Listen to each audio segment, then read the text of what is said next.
Boa noite a todos, que bom que você está aqui hoje, que bom que você está em casa nos acompanhando e que bom que você futuramente vai nos acompanhar também.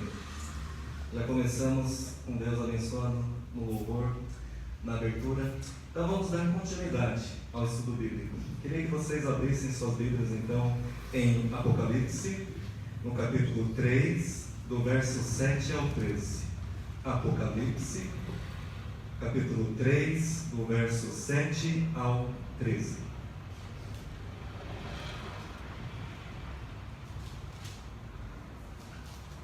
Amém? Todos acharam? Com base no texto de hoje, nós já começamos a estudar esse texto, tá? Na semana passada, nós começamos com uma breve introdução, estudamos também o verso 7, e hoje nós vamos dar continuidade do verso 8 ao 13. E o título do estudo de hoje é... Todos acharam? Amém? Tá. Com base no texto de hoje, então, o título do estudo de hoje é: olhe para as oportunidades.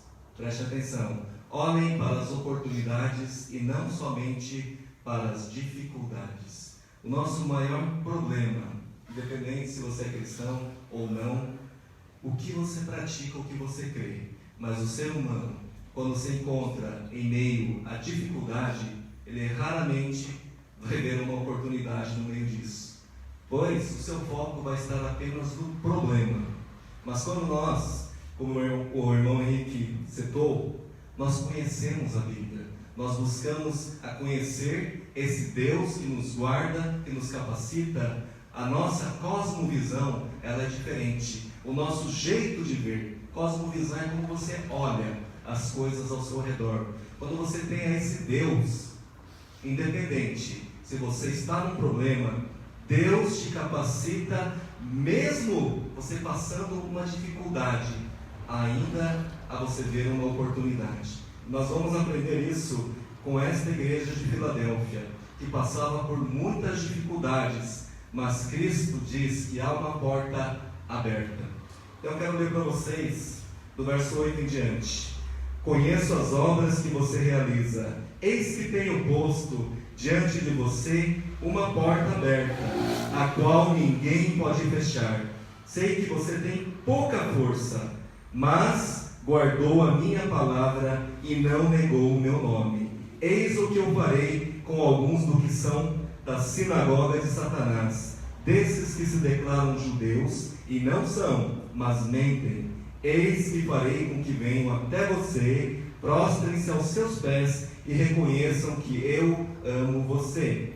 Você guardou a palavra da minha perseverança, por isso também eu o guardarei na hora da provação que há de vir sobre o mundo inteiro, para pôr à prova os que habitam sobre a terra. Venho sem demora, conserve o que você tem, para que ninguém tome a sua coroa. Ao vencedor farei com que seja uma coluna no santuário do meu Deus, e dali jamais sairá. Gravarei sobre ele o nome do meu Deus, o nome da cidade do meu Deus, a nova Jerusalém, que desce do céu, vinda da parte do meu Deus, e o meu novo nome. Quem tem ouvidos, ouça o que o Espírito diz às igrejas. Quero orar mais uma vez. Obrigado, Senhor.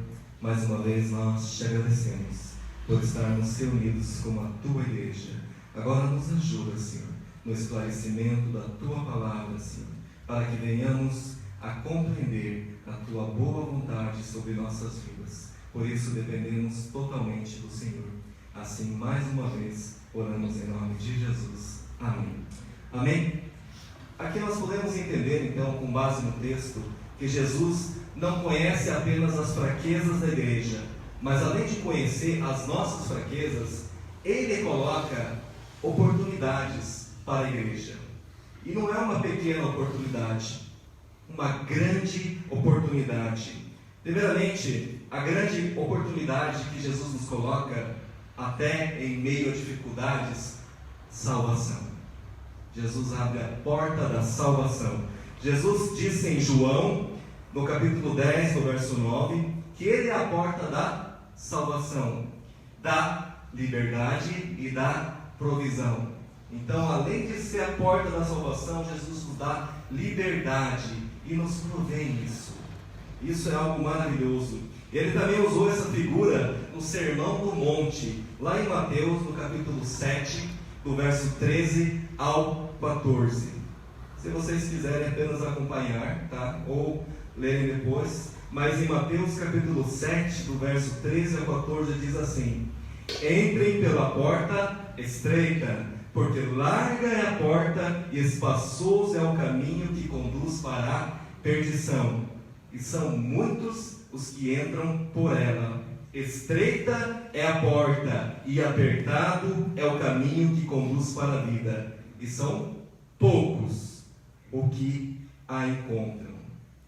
O que nós vemos aqui? Nós vemos aqui duas portas, e as duas portas, os dois caminhos estão abertos. Uma abre sobre uma rua larga e cheia de gente, mas cheio de gente que caminha para a perdição. Ou, resumindo em poucas palavras, é um caminho de destruição que leva ao inferno. Esse é o primeiro caminho, é a porta aberta também. E a outra porta, ela abre-se para um caminho estreito. Um caminho estreito e escassamente povoado. Poucas pessoas procuram esse caminho, mas é um caminho que leva à vida eterna. Jesus compara aqui então dois caminhos, duas portas e dois destinos. Ambas as portas estão abertas, convidando todos para entrar. A pergunta é: qual porta você escolheria? Claro que eu falando aqui que a porta larga te leva para o inferno e a porta estreita te leva para a vida eterna, você vai dizer amém, eu quero a porta estreita. Mas na vida real é diferente. Por que é diferente? É diferente porque, um grande exemplo, o que é prioridade para você? O que está em primeiro lugar? Como o irmão Henrique falou, tem que usar você. A gente não dá tanto valor quando a gente não participa. Por exemplo, numa terça-feira, 8 horas da noite, eu sei que para você não é fácil se dirigir aqui. Você trabalhou o dia inteiro, você está cansado, talvez tenha tantas outras coisas para fazer. Eu não estou dizendo que são coisas que não são importantes. São importantes. Mas essa é a porta estreita.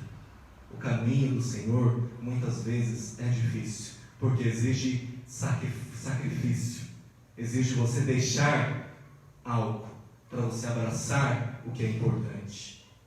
Mas para você que está em casa, você também está dedicando um tempo. Poderia estar fazendo outra coisa, deitado no sofá, relaxando, assistindo o seu seriado na Netflix, não sei.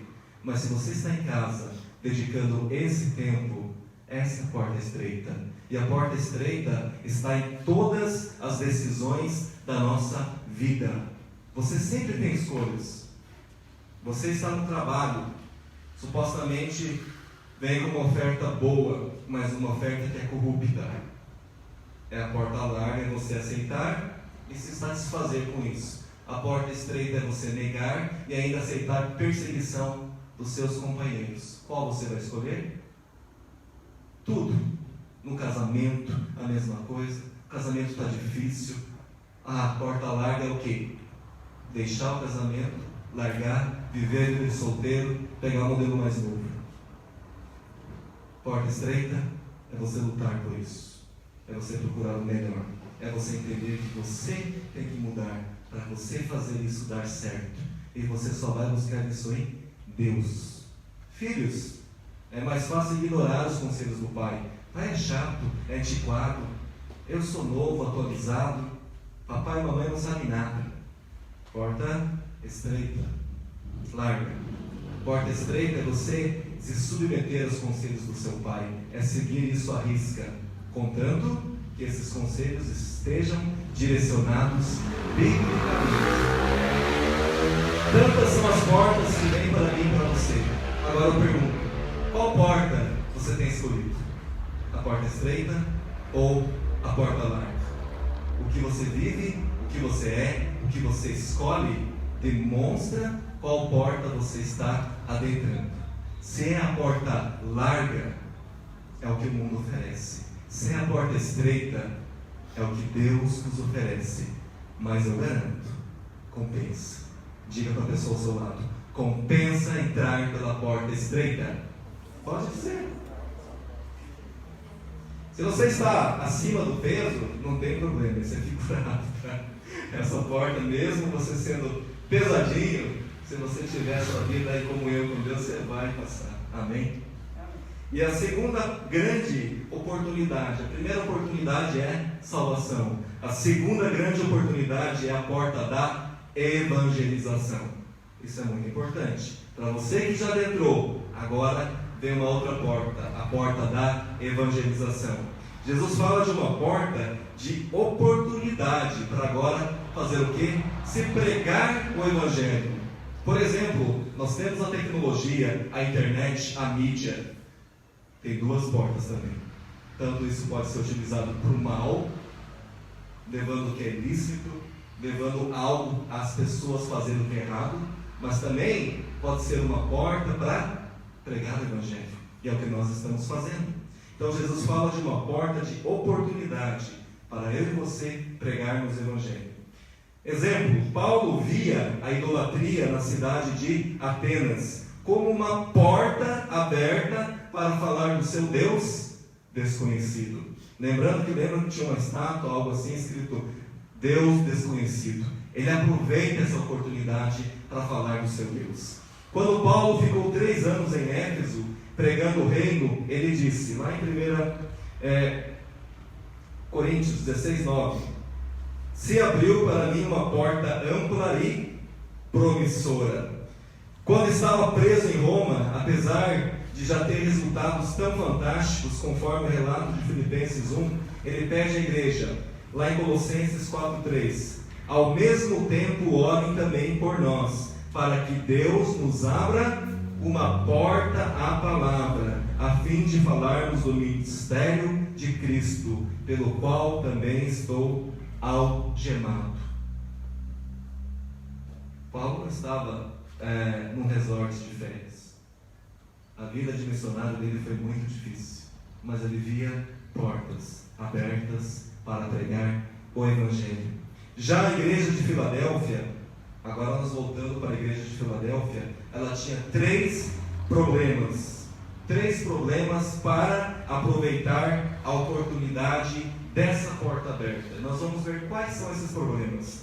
Em primeiro lugar, o primeiro problema que a igreja de Filadélfia tinha para aproveitar a oportunidade de pregar o Evangelho era, lá no verso 8, diz assim, deixa eu ler o verso 8 para vocês de novo. Essa parte me chamou muita atenção.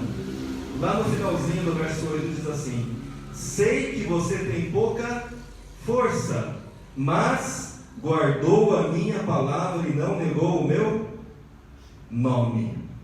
Em primeiro lugar, a igreja era muito fraca. Era uma igreja fraca, mas não fraca espiritualmente, tá? Era uma congregação pequena, formada de crentes pobres e escravos, fazendo com que tivesse pouca influência sobre a cidade. Mais ou menos, digamos, se fosse uma igreja aqui, a nossa PIB, só tivesse funcionários de escalão baixo, não tem ninguém aparentemente importante aqui de influência. Aí, socialmente, na sociedade, mas não vai ninguém naquela igreja de importante. Não vai advogado, não vai um vereador, não vai prefeito, não vai dono de mercado. Só uma ilustração, tá? Só vai o pessoal ali mais, como diz o vocabulário, mais ralé. Aí seria uma igreja que não tem influência. É isso que esse povo pensava. Então a igreja de Filadélfia era composta naquela época de crentes pobres, escravos, então fazendo com que tivesse pouca influência.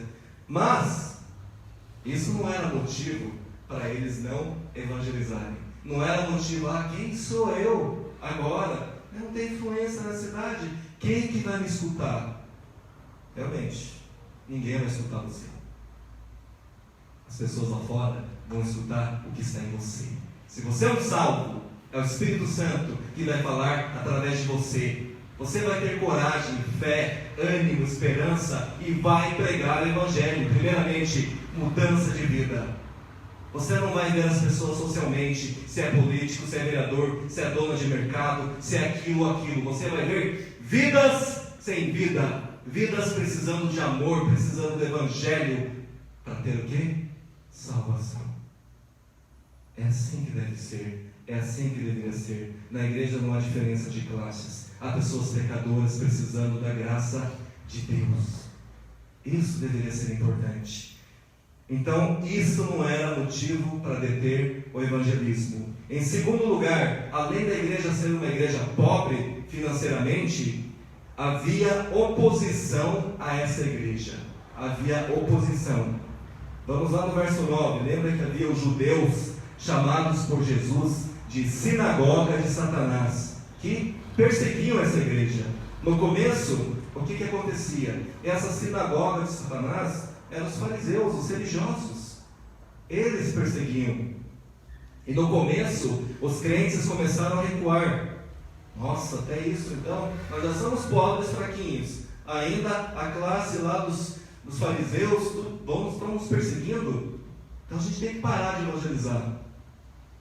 Então Cristo disse para essa igreja, olha a resposta de Cristo para essa igreja: eu coloquei diante de vocês uma porta aberta que ninguém pode fechar.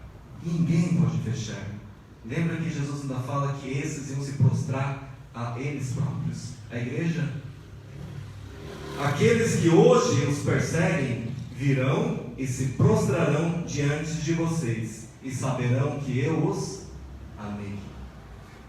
Em terceiro lugar, além da igreja ser pobre, além de ter uma oposição forte, ainda havia ameaça da futura tribulação. Havia uma ameaça de futura tribulação. Será que aquele momento era apropriado para o evangelismo? Será que a gente tem que evangelizar agora? Será que não é melhor esperar um pouquinho a igreja ficar mais rica financeiramente? Será que não é melhor esperar trocar a placa da igreja, pintar a igreja, colocar uma porta de vidro maior, um outdoor? Será que não é melhor os outros pararem de perseguir a gente, para então a gente pregar? Será que era o momento certo? Não seria um tempo para recolher-se e manter seguro.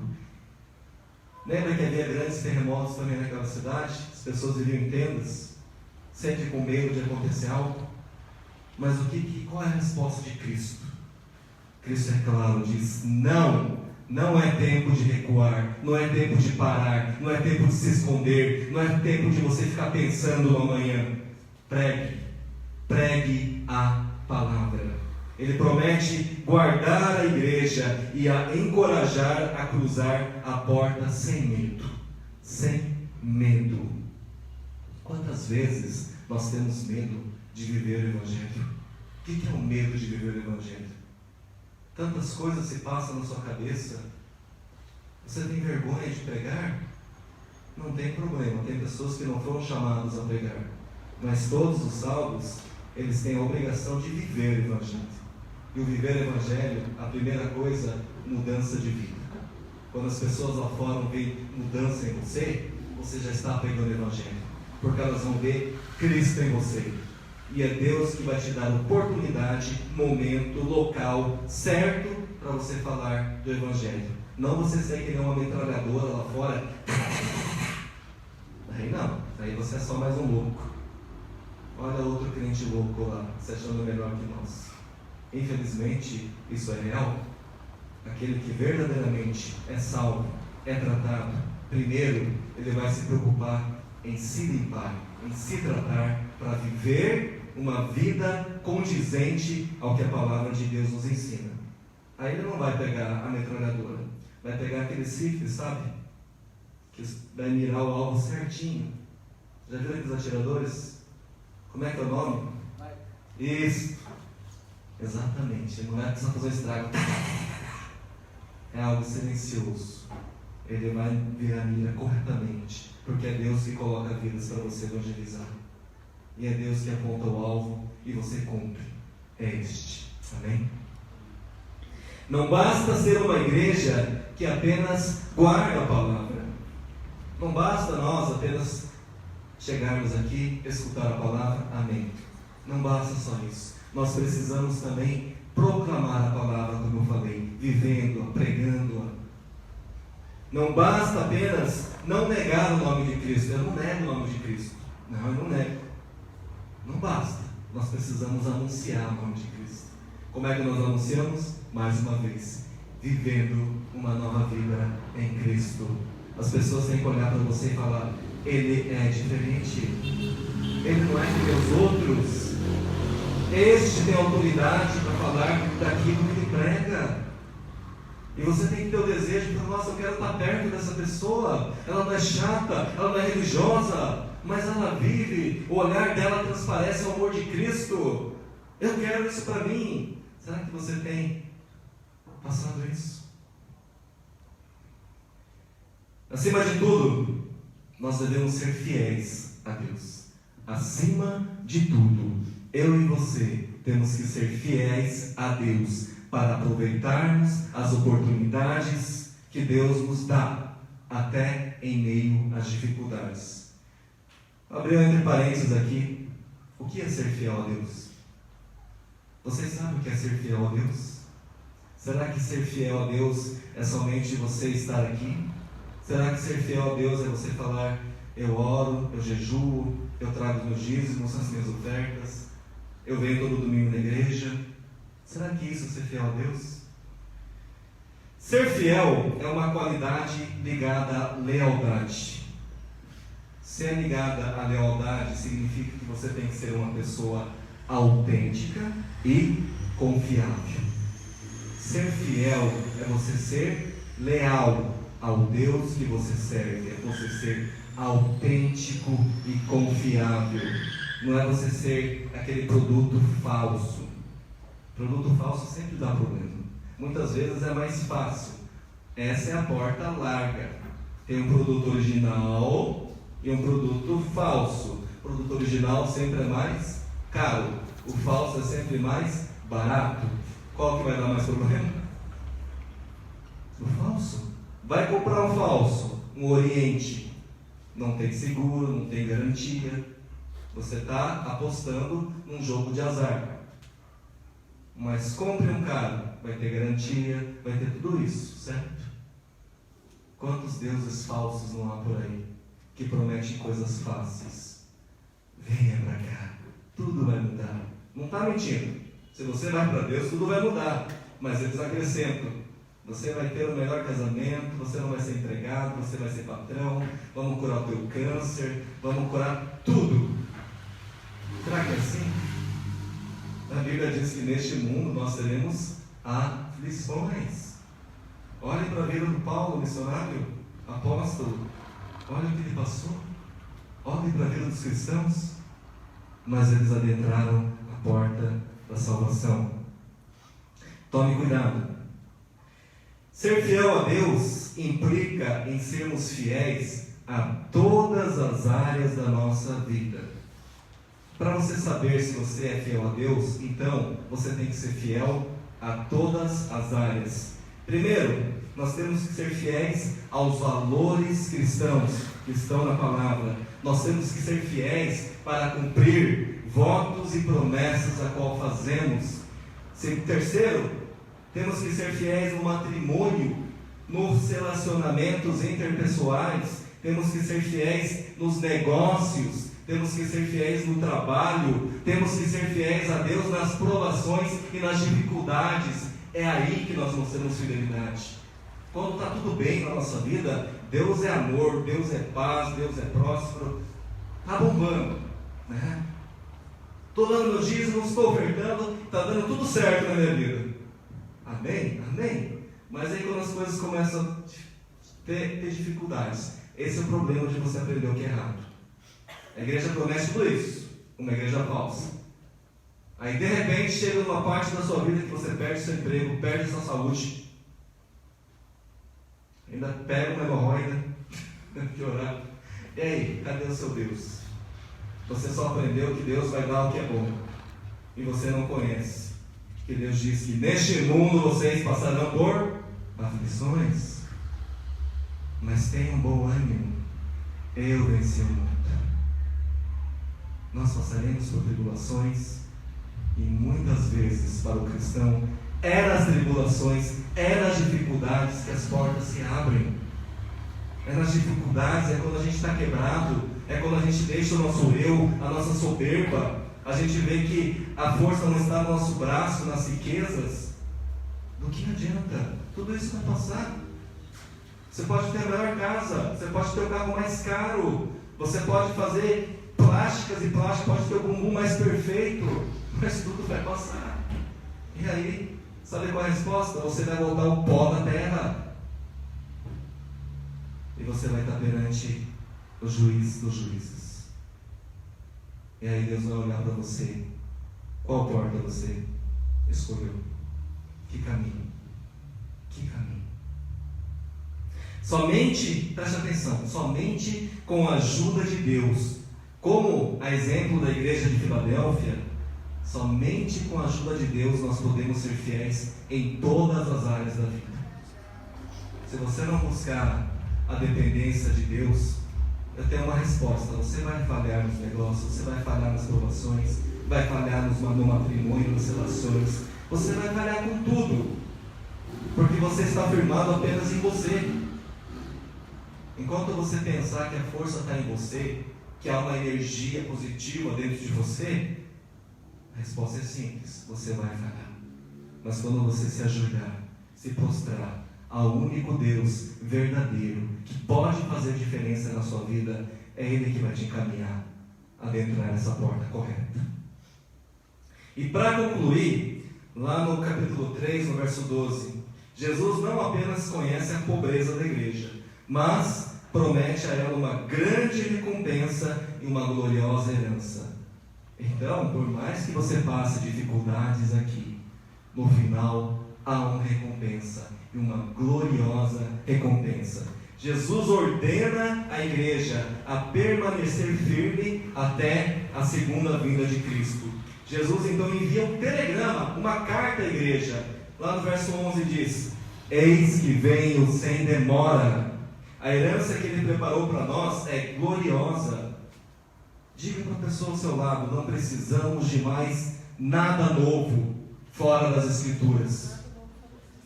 Não precisamos de mais nada novo. E as pessoas tendem a querer colocar coisas, acrescentar o que a Bíblia diz, a ter sonhos, a ter visões, a dizer que o anjo vem do céu, se a própria palavra já repreende isso. Nós temos tudo, a revelação está na palavra. E nós precisamos guardar o que temos. Nós precisamos proclamar, viver, falar do Evangelho. Precisamos proclamar o que eu e você já possuímos, pela graça, pelo favor imerecido de Deus. A pergunta é: o que você possui? O que você possui? Qual é a sua pérola de grande valor? Qual é a sua pérola de grande valor? A palavra nos ensina isso. Imagina um colecionador de pérolas. Ele já tem, digamos, vamos fazer uma ilustração. Tem 80 anos de vida. Gastou 60 anos da sua vida colecionando todos os tipos de pérolas valiosas. Está ali no seu paredão. Pérolas, 1000 pérolas. E aos 80 anos de vida, ele encontra a pérola de grande valor, que é a palavra de Deus. E ele troca tudo isso pelas 1000 pérolas que ele colecionou 60 anos de vida. Ele deixa tudo para trás, o que o mundo oferece, tudo, as riquezas. Ele entende o que é a pérola de grande valor. Se você aceitou a Cristo como seu único Senhor e Salvador, e você buscar-me-eis e me achareis, se me buscardes de todo o coração. Isso é algo que Deus coloca no teu íntimo, e você está buscando isso. Você tem prazer, tem deleite de escutar a palavra de Deus. Você encontrou a pérola de grande valor, e você não vai trocar isso por nada, e você não vai ser egoísta. Você vai compartilhar essa verdade com outros. pregando esse tesouro que não tem preço, a qual Cristo se fez pecado e pagou por mim e por você, para que nós tivéssemos a oportunidade de adentrar a esta porta aberta que Deus nos deixa. Amém? Que Deus nos guarde, que Deus nos capacite a vivermos realmente esse Evangelho. Pastor? Deus abençoe vocês em casa também. E guarde essa pérola de grande valor.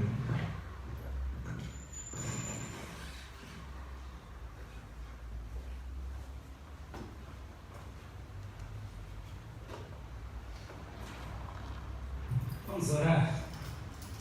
Pai, em nome de Jesus, nós agradecemos pelo privilégio que nos concede de podermos estar compartilhando a Tua Palavra de uma forma clara, de uma forma límpida, que todos podem entender.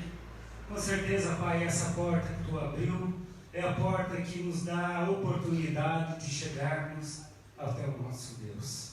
Sabemos que o caminho que nos leva a essa porta é Cristo. Sem Ele nós não conseguimos adentrar, sem Ele nós não somos nada. Por isso, Pai, nesta noite nós pudemos entender, através da vida da igreja de Filadélfia, que era uma igreja que passava dificuldades, mas era uma igreja temente a Deus.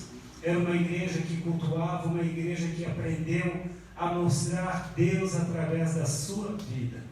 Por isso, Senhor, nós também queremos, como igreja do Senhor, estar mostrando quem é o nosso Deus. Estar mostrando para todo mundo que nós estamos vivendo em conformidade com a ordem decretada na Tua Palavra. Não estamos simplesmente dizendo que cultuamos e somos negligentes, mas queremos realmente estar vivendo o sobrenatural de Cristo a cada dia que passa. Por isso, Pai, eu abençoo a vida de todos que estão aqui no templo, as pessoas que estão nos seus lares assistindo esta live nesta noite, que possam ter sido impactadas com a Tua Palavra, entendendo que temos que viver conforme a Tua vontade, Senhor. Somente dessa forma nós podemos realmente herdar toda a herança que Tu tem prometido para nós. Uma herança que não é corruptível, uma herança que o ladrão nem pode roubar, porque é uma herança na eternidade contigo. A Tua promessa é preparar um lugar para cada um de nós. E nós, Senhor, estamos vivendo nesse mundo, nos preparando para o dia glorioso. O dia que Tu fizer a chamada, nós podemos dizer: eis-me aqui, Senhor. Como Isaías aceitou a ordem e falou: eis-me aqui, envia-me a mim. Nós também estamos caminhando, estamos preparados para o Teu chamado e dizendo: Senhor, estou pronto, só basta Tu me chamar. Por isso, Senhor, continue abençoando todos nós, curando todas as feridas, restaurando todos os relacionamentos quebrados, trazendo paz, trazendo alegria, trazendo conforto, mas principalmente trazendo salvação para a vida das pessoas que estão perdidas, das pessoas que não reconhecem nosso Senhor como Salvador, conhecem Deus como aquele que cuida, aquele que dá livramento, mas não reconhecem Jesus como Filho de Deus, a porta que está aberta, que nos leva para a eternidade com o Pai. Deus abençoe, Pai, todos, e peço que Tu continue dando uma semana repleta de paz, de alegria, de livramento, que possamos estar conquistando tudo aquilo que Tu tem prometido e Tu tem planejado para a vida de todos nós. Pois eu oro em nome de Jesus, Teu Filho. Amém. Que Deus abençoe a tua vida, a tua casa. Lembrando que nós somos a primeira igreja batista aqui na cidade de Papanduva. Nossa igreja está situada na rua Tenente Ali Howell, número 1253, bem no centro da cidade. Nossos cultos são todos os domingos às 9h30 horas da manhã. Também, todas as terças-feiras, nosso estudo bíblico. E às quintas-feiras, às 20 horas, nós temos a nossa live do nosso culto no lar. Que Deus abençoe você e a tua casa. Em nome de Jesus. Amém.